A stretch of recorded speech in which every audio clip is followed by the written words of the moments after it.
하나님께서 오늘 우리에게 주는 말씀은 신약 성경 중 요한복음 17장 1절에서 5절까지 말씀입니다. 신약 성경 175면에 있는데 요한복음 17장 1절에서 5절 이 계시의 말씀을 봉독할 때 살아계신 하나님의 음성을 들을 수 있기를 바랍니다. 예수께서 이 말씀을 하시고 눈을 들어 하늘을 우러러 이르시되 아버지여 때가 이르렀사오니 아들을 영화롭게 하사 아들로 아버지를 영화롭게 하게 하옵소서. 아버지께서 아들에게 주신 모든 사람에게 영생을 주게 하시려고 만민을 다스리는 권세를 아들에게 주셨음이로소이다. 영생은 곧 유일하신 참 하나님과 그가 보내신 자 예수 그리스도를 아는 것이니이다. 아버지께서 내게 하라고 주신 일을 내가 이루어 아버지를 이 세상에서 영화롭게 하였사오니 아버지여 창세전에 내가 아버지와 함께 가졌던 영화로서 지금도 아버지와 함께 나를 영화롭게 하옵소서. 아멘. 저는 독일 집회를 잘 마치고 왔습니다. 독일 교회에도 큰 은혜가 됐고요. 또 저에게도 이번에는 아주 큰 은혜가 되었던 시간이었습니다. 그래서 우리 교우들이 열심히 기도하고 계신다 하는 것을 충분히 느낄 수 있는 시간이었습니다. 독일 집회를 마치고는 바로 인근 국경을 접하고 있는 체코 프라하를 방문을 했습니다. 프라하는 워낙 연인들의 도시로 유명하지만 특별히 이 프라하는 얀 후스의 나라입니다. 그러니까 종교개혁자 그 얀 후스, 현재 체코 공화국이라고 하는 그 보헤미아 지역 출신이에요. 보헤미아 우리가 많이 들어본 이름이긴 한데 여러분에게 좀 낯설죠? 신세계 교향곡을 지은 안톤 드보르작이 역시 보헤미아 지방 출신입니다. 얀 후스는 1372년 농부의 아들로 태어났습니다. 어릴 때부터 총명했어요. 그래서 그 지역의 최고 명문 대학인 프라하 대학에 입학을 해서 공부를 했습니다. 그리고 그 대학에서 신학 공부를 한 후에는요, 그 대학 교수가 됐습니다. 그리고 29살 나이에 철학과 과장이 되는데 이건 아주 이례적이고 파격적인 일입니다. 그만큼 젊은 나이인데도 인정받는 학자였다. 그렇게 볼 수가 있죠. 그리고는 37살 나이에 프라하 대학의 총장이 됩니다. 프라하 대학은 당시 그 신성 로마 제국의 카를 황제가 세운 대학이 돼서 이 대학을 카를 대학이다 이렇게 부르기도 합니다. 이 프라하 대학을 통해서 이 중부 유럽의 문화와 학문의 중심지가 되도록 만든 학교가 바로 이 프라하 대학이죠. 그런데 이 후스 생애에 큰 전환점을 갖게 되는데 그가 이 존 위클리프의 글을 읽게 되면서부터입니다. 당시 영국의 그 옥스퍼드 대학에서 아주 명성을 떨치던 교수가 계셨는데 바로 이분이 존 위클리프죠. 이분은 중세 가톨릭 교회의 잘못된 점, 고쳐야 할 점들에 대한 글을 많이 썼습니다. 그래서 이 존 위클리프는 종교개혁의 원조다 그렇게 부를 정도 되는 분이죠. 위클리프의 글을 읽은 다음에 후스는 너무 깊은 감동을 받아가지고 그의 글을 갖다가 체코어로 번역을 해서 사람들에게 읽게 만들었습니다. 그러니까 당시 중세 가톨릭 교회가 이 그리스도의 참된 교회의 모습과는 너무 큰 차이가 있다 하는 그의 주장에 이제 동의를 했어요. 그러면서 이 후스의 사상을 한마디로 요약하면 진리의 추구였습니다. 그는 이렇게 역설을 했다 그래요. 크리스천들이요, 진리를 찾으라, 진리의 귀를 기울이라, 진리를 배우라, 진리를 사랑하라, 진리를 말하고 죽음을 두려워하지 말라, 진리를 사수하라. 그가 이렇게 주장하는 진리의 표준, 진리의 근원이 뭐냐? 바로 성경이었던 거예요. 그래서 그 당시에 교회들의 도덕적 해이가 심해졌고 그리고 교황이 갖고 있던 교황권은 성경 어디에서도 그 근거를 찾아볼 수 없다고 비판을 했습니다. 그는 뛰어난 신학자였고 또 그가 목회했던 그 교회, 베들레헴 교회인데요. 제가 그것도 방문을 했습니다.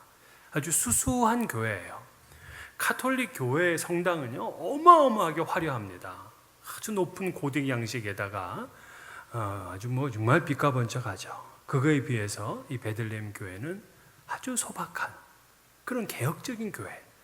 그곳에서 10여 년 이상을 이 존 후스가 설교를 하죠. 그렇게 되면서 수많은 사람들이 이 후스를 따르게 됩니다. 엄청난 영향력을 갖게 됐어요. 그러니까 로마 교황청이 그를 가만두고 볼 수가 없었습니다. 그러면서 그를 종교회의로 부른다고 그렇게 하면서 그를 감금하고 투옥해 버렸습니다. 그리고는 너의 지금까지 주장을 전부 다 철회하라. 그렇지 않으면 너는 죽게 될 거다. 그런데도 그 후스는 그렇게 얘기를 해요. 성경 말씀에 근거해서 내 주장이 잘못됐다는 것을 확실하게 지적해 주지 전까지는 나는 나의 주장을 철회할 수가 없다. 그렇게 맞서요. 독일 황제도 화해를 시켜보려고 했지만 되질 않았습니다. 그러다 결국 1415년 7월에 로마 카톨릭은 후스를 이단자로 정죄하고 화형에 처해서 죽게 만들었습니다. 그의 화형 소식이 전해지자 이 체코 분들의 그 충격과 슬픔은 이루 말할 수가 없었어요. 그리고 프라하 대학은 그를 그 순교자로 선포를 하고요. 그는 국민적인 영웅이 됐습니다. 지금도 체코인들이 가장 그 숭앙하는 인물 그러면은 이 얀 후스를 꼽을 정도입니다. 현재 체코 공화국의 모토가 주님의 진리가 승리하리라 이건데 이게 바로 이 후스의 모토였어요. 그러면서 그는 화형 때에 서서 이제 불길이 자기를 이제 덮칠 때에 이렇게 얘기를 했어요. 나는 이제 거위와 같이 불에 타 죽지만, 이 후스가 거위라는 뜻이라 그래요. 그래서 나는 지금 거위와 같이 불에 타 죽지만 앞으로 100년 뒤에 백주와 같은 인물이 내 뒤를 이으리라. 그리고 100년 뒤에 나타난 분이 바로 마틴 루터였어요. 얀 후스가 당시에 그냥 최고 명문 대학인 프라하 대학의 총장직도 버리고 그 엄청난 명예도 스스로 포기하고 고통의 길을 갔습니다. 왜? 그분이 가지고 있는 이 궁극적 관심 때문이었어요. 그는 주님의 진리를 사수하는 것, 이것이 그분의 궁극적 관심이었어요. 지금도 그 구시가지 광장에 가면 엄청나게 넓은 광장인데요. 거기에 이 존 후스의 동상이 서 있어요. 근데 그 동상의 모습이 아주 흉물스럽습니다. 시꺼매가지고 저분이 저기 위인을 이렇게 만들어 놓은가 이렇게 의심될 정도로다가 큼직한 시꺼먼 그런 청동으로 만든 동상이 돼 있어요. 근데 왜 그랬을까 생각해 보니까 화형을 당했던 그분의 모습이 어떻겠습니까? 그 밑에 이런 글씨가 써 있습니다. 서로 사랑하라. 모두에게 진리를 베풀라. 진리가 그분의 궁극적인 관심이었어요. 사람들은 그렇습니다. 이 궁극적 관심을 따라서 생각을 하고 행동을 해요. 여러분들은 무엇을 관심하며 살고 계십니까? 최근에는 무엇에 관심하고 있습니까? 여러분의 과거부터 지금까지 전 인생을 꿰뚫는 그러한 궁극적 관심은 무엇입니까? 무엇을 목표로 살고 무엇을 위해서 하루하루 그렇게 사시는 것입니까? 아무리 생각해도 궁극적 관심이 내게 없다. 혹시 그런 분 계시나요? 괜찮아요. 오늘까지는 괜찮아. 그러나 오늘 말씀을 듣고는 이제는 아셔야 됩니다. 오늘 본문이 우리 신앙인이 가져야 될 궁극적 관심이 무엇인지를 가르쳐주고 있기 때문에 그래요. 이제 우리가 요한복음 17장을 이제 나누게 되는데 17장은 대제사장의 기도라는 특별한 타이틀이 있는 유명한 말씀입니다. 그러니까 공간복음서를 보게 되면 예수님의 겟세마네 동산의 기도는 굉장히 극적인 장면만 있어요. 근데 요한복음서를 보게 되면 이 겟세마네 동산에서 기도에 예수님은 굉장히 조직적이고 잘 정리된 기도를 드렸음을 알 수가 있습니다. 우리는 그 기도를 이제 몇 주간 나누게 될 거예요. 근데 이 대제사장의 기도에서 예수님 자신과 그리고 예수님을 따르는 제자들과 그리고 앞으로 미래에 이루게 될 성도들을 위한 중보 기도를 순서적으로 하나님께 올리고 있는 거예요. 그래서 마틴 루터는 이 기도를 읽으면서 그 울리는 소리는 단순하나 그 깊이와 넓이의 풍성함은 이루 측량할 수 없다, 이렇게 말을 했고요. 그의 유명한 동역자였던 멜랑히톤은 하나님의 아들이 스스로 드린 이 기도보다 더 높고 깨끗하고 아름다운 소리는 하늘에서도 땅에서도 들린 적이 없다, 이렇게 얘기를 했어요. 이처럼 아름다운 예수님의 기도에서 우리는 그분의 궁극적인 관심이 무엇인지를 배우게 되는 중요한 통찰력을 얻게 돼요. 이것이 바로 우리의 궁극적 관심이 되어야 됩니다. 그러면 결론적으로 예수님의 일생 동안 가졌던 궁극적 관심은 무엇이었느냐 하면은 바로 하나님을 영화롭게 하는 것이었어요. 1절에 보면 아버지여 때가 이르렀사오니 아들을 영화롭게 하사 아들로 아버지를 영화롭게 하게 하옵소서 그랬어요. 때가 이르렀사오니, 이 때는 어떤 때예요? 십자가에 죽는 때예요. 예수님은 이 기도를 마치자마자 이제 체포되어 가지고 십자가를 지시고 죽게 되는 겁니다. 근데 예수님의 이 죽음 직전에 드렸던 기도에서 그분의 궁극적 관심이 뭔지를 보여줬는데 아버지를 영화롭게 하는 것이었어요. 아니, 십자가라는 것은 엄청난 조롱과 수치와 모욕과 이 멈출 수 없는 고통이란 말이에요. 하나님께 버림받는 겁니다. 그런데 하나님께 버림받는 그 순간에도 오직 아버지의 영광만을 위해서 기도해요. 아들은 이럴 수 있어요. 아버지, 어떻게 나에게 이럴 수가 있습니까? 나를 아들이라고 하면서 어떻게 내가 이 십자가의 이 고통을 지게 하십니까? 이렇게 질문할 수도 있잖아요. 우리도 신앙생활하면서 힘들면 그렇게 하나님께 항변을 합니다. 하나님, 내가 교회 열심히 봉사하고 그랬는데 왜 내게 이런 일이 일어나는 것입니까? 나를 아들과 딸이라고 하면서 어떻게 나를 이렇게 사랑을 느끼지 못하게 생활하게 하십니까? 하나님 도대체 계신 겁니까? 안 계십니까? 이렇게 자꾸 우리는 원망하고 불평하게 되다가 하나님으로부터 점점 멀어지게 되잖아요. 근데 예수님은 그 십자가에서 버림받는 그 순간, 자기가 모욕을 당하고 고통을 당하는 그것에 집착하고 괴로워하는 것이 아니라 아버지의 영광만을 생각했다는 거예요. 지금 내가 죽겠는데 그런데도 그의 궁극적 관심은 아버지를 영화롭게 하는 거였어요. 그래서 예수님은 이 땅에 사는 동안에도 하나님을 영화롭게 하는 것이고 죽는 순간에도 하나님을 영화롭게 하는 것, 그분의 관심이었어요. 바울도 그랬습니다.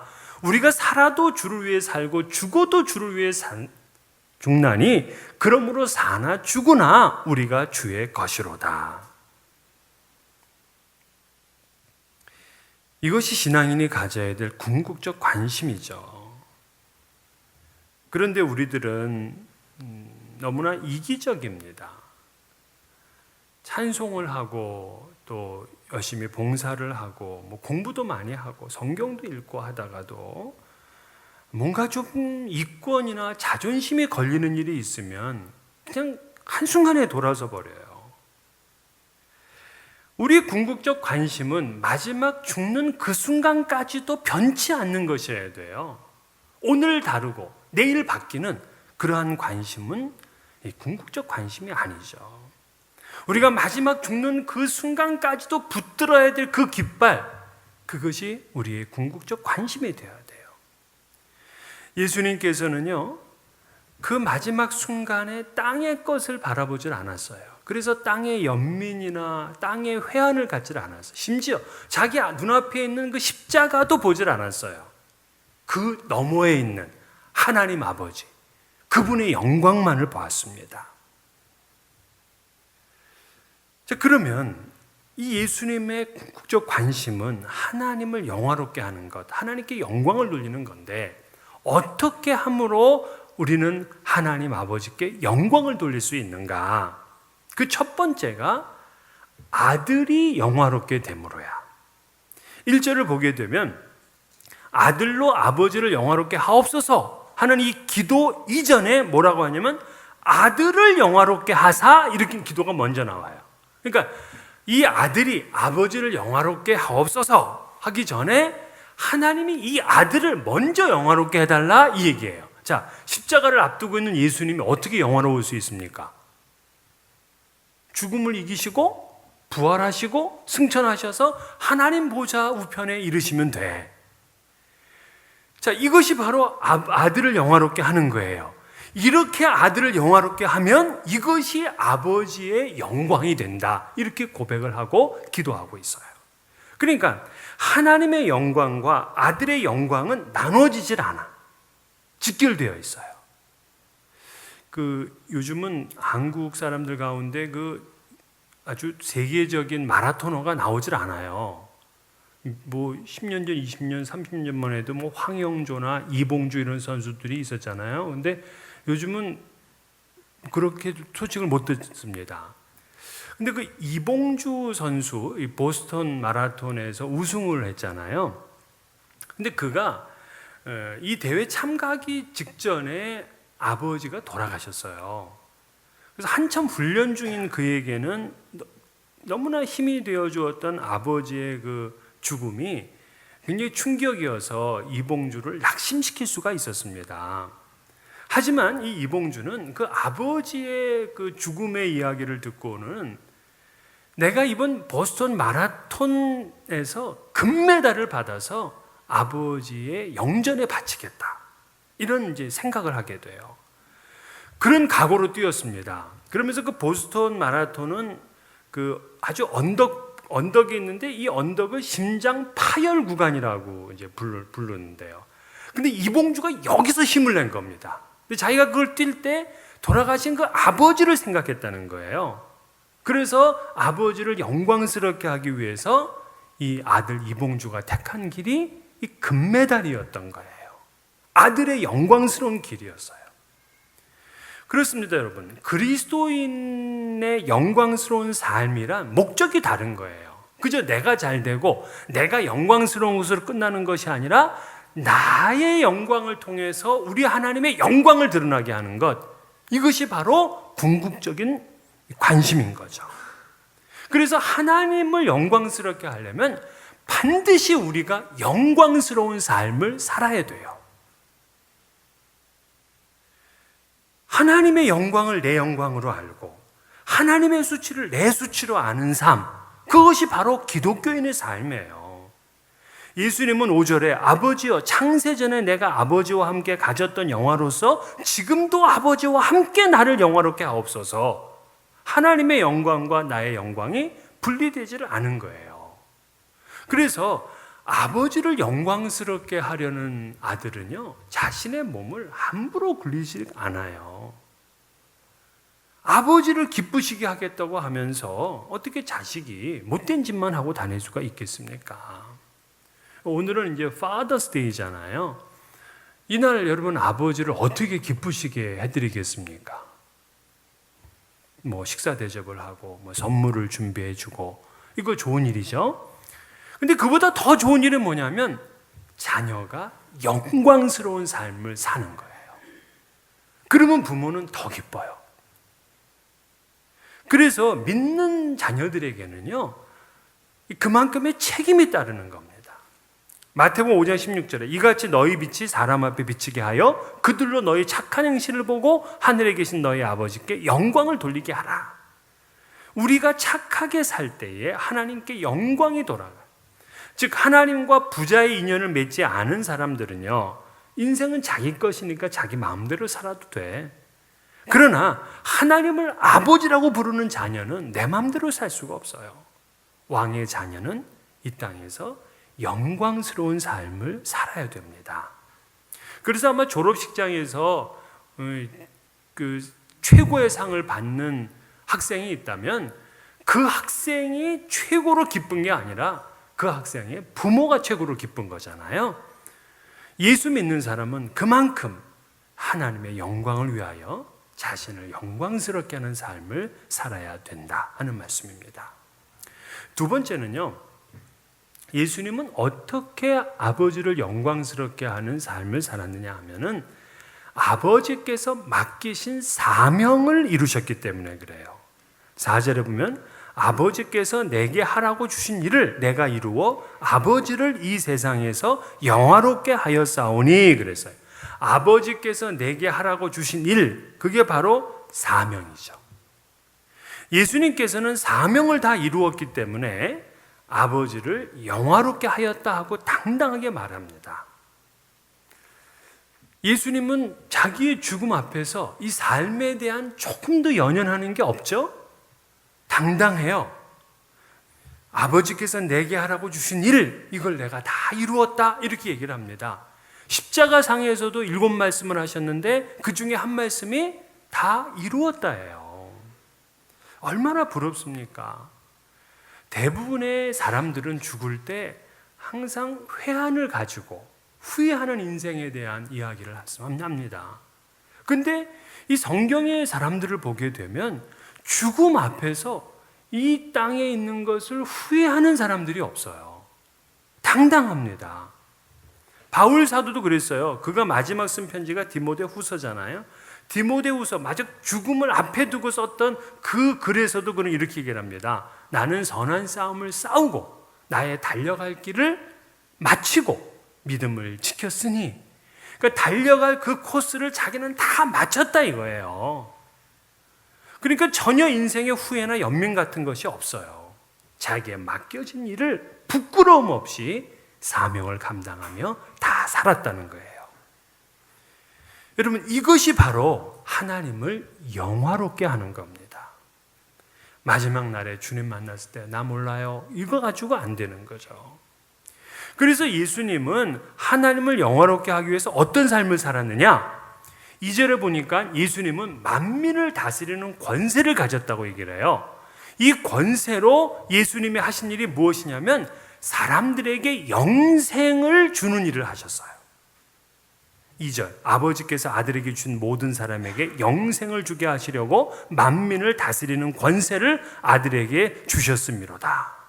자, 예수님이 만민을 다스리는 권세를 가지고 무엇을 하셨느냐? 사람을 살리고 영생을 주신 일을 하였어요.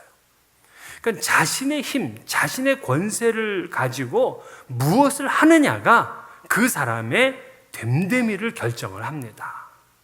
클린턴 대통령, 미국 대통령은 세계 대통령이잖아요. 그 권세를 가지고 백악관 수습 여직원을 범했습니다. 필리핀의 에스트라다 대통령, 그 자신의 권세를 가지고 그저 부정축제하고 여자를 탐닉하는 일에만 온 힘을 썼어요.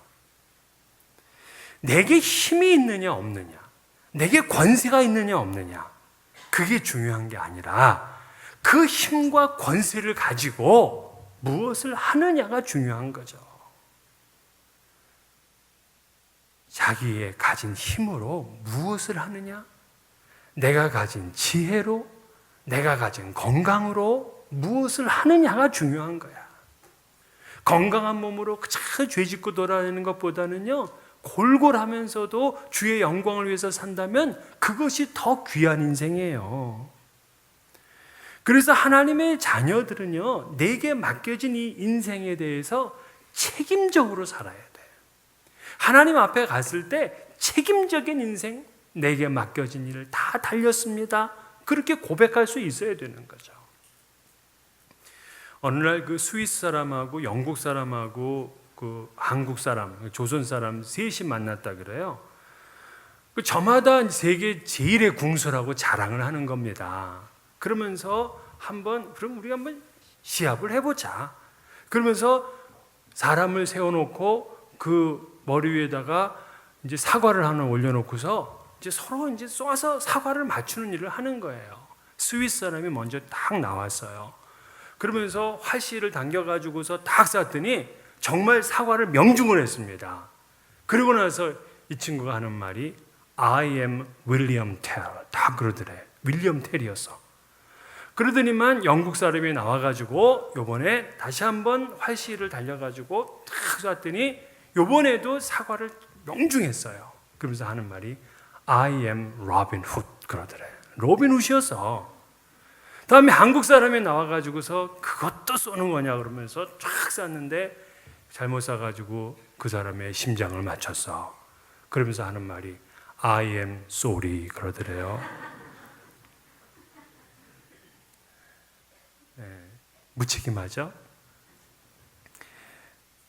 하나님 앞에 지 마음대로 해놓고 사명은 잃어버리고 I am sorry 우리 그거로는 안 되잖아요. 그래서 우리는 이 땅에 살면서 하나님께로부터 주신 그 사명을 찾고 그 사명대로 살아야 돼요. 3절에 유명한 말씀이 있는데요. 영생은 곧 유일하신 참 하나님과 그가 보내신 자 예수 그리스도를 아는 것이니이다 그랬어요. 영생을 어떻게 얻을 수 있는지를 말하고 있는데 유일하신 참 하나님과 그의 보내신 자 예수 그리스도를 아는 것입니다. 그러니까 안다는 것은 우리의 머리로만 아는 게 아니에요. 이 헬라어에서 안다는 말은 경험적인 알미야. 경험적으로 아는 거예요. 그러니까 우리가 단순하게 뭐 선행을 하고 적선을 하고 도를 쌓고 공덕을 쌓는다고 영생을 얻는 것이 아니라 예수님을 믿고 그리고 예수님을 보내신 하나님을 믿고 아는 거예요. 예수님의 전생에는 이것을 알리는 사역이었어요. 바울 사도도 이 사역을 위해서 전생애를 걸은 거예요. 내가 달려갈 길과 주 예수께 받은 사명 곧 은혜의 복음을 증거하는 일을 마치려 하면은 나의 생명을 조금도 귀한 것으로 여기지 아니하노라. 오늘 우리도 하나님의 영광을 위해 사는 삶은 그리스도를 전하면서 사람들이 영생을 얻도록 돕는 그런 삶을 사는 것입니다. 단순하게 그냥 내가 미국의 시민으로만 그냥 착하게 사는 것, 그것으로만은 안 되는 거죠. 기독교의 가장 기본적인 교리 중에 하나가 이제 요리문답이잖아요. 그 요리문답 제 첫 번째 질문이 사람의 제일 되는 목적이 무엇이냐예요. 이때 우리는 대답을 하죠. 하나님을 기쁘시게 하며 영원토록 그를 즐거워하는 것입니다. 그러니까 이 하나님을 기쁘시게 하며 이 말은 뭐냐면 우리의 일생을 통해서 하나님께 영광을 돌리는 삶을 살게 한다는 것이고요. 영원토록 그를 즐거워한다는 것은 이러한 삶을 살아가는데 기쁘게 살아가는 거예요. 그러한 일이 기쁜 거예요. 하나님의 영광을 위해 사는 삶이 기쁜 삶, 그것이 바로 우리 인생의 첫 번째 목적인 거죠. 폴 트루니에는 하루하루 하나님의 명령을 따라서 순종할 때마다 거기서 오는 성취감과 기쁨은 이 세상에서 돈 주고 살 수 없다 그랬습니다. 여러분 이 맛을 보셨습니까? 정말 내 뜻을 꺾고 하나님의 뜻에 순종함으로 얻는 그 성취감과 기쁨은요, 맛본 사람만 알죠. 그냥 말로 해서는 이해와 납득이 되질 않습니다. 그런데 내가 궁극적 관심을 하나님의 영광에 두었다, 내 사명에 두었다, 이거로만 끝나면 안 돼요. 궁극적 관심에는요, 우리의 헌신과 위탁이 있어야 돼요. 켄 블랜차드는 그의 책 1분 관리자라는 책에서 이렇게 얘기를 해요. 관심과 헌신은 다른 것입니다. 당신이 어떤 일을 하는데 관심이 있는 것으로 끝나면 그것은 당신이 편리할 때만 그 일을 할 것입니다. 근데 당신이 어떤 일에 헌신되어 있다면 그 일이 당신에게 편리하지 않을 때라도 이유를 대지 않고 그 일을 하게 될 것입니다. 그러므로 우리는 궁극적 관심으로만 끝나는 것이 아니라 여기에 우리의 삶이 헌신되어져야 돼요. 하나님을 영화롭게 하는 일에 관심 갖는 것뿐만이 아니라 그 일에 우리 삶을 드려야 됩니다. 바울 사도는 그래서 그런즉 너희가 먹든지 마시든지 무엇을 하든지 다 하나님의 영광을 위하여 하라 그랬어요. 내가 먹는 것도 마시는 것도 하나님의 영광을 지향하는 삶을 살 때에 진정한 기쁨과 행복을 누리게 된다는 사실을 믿으시기를 바랍니다. 예수님은 이 기쁨으로 사셨어요. 아버지 하나님을 영화롭게 하는 일을 위해서 그런 기도하고 전생애를 사셨습니다. 오늘 예수님의 그 궁극적 관심이었던 하나님을 영화롭게 하는 삶, 그 일이 여러분의 궁극적 관심이 되고 여러분의 삶을 헌신하고 위탁할 수 있기를 주의 이름으로 축원합니다.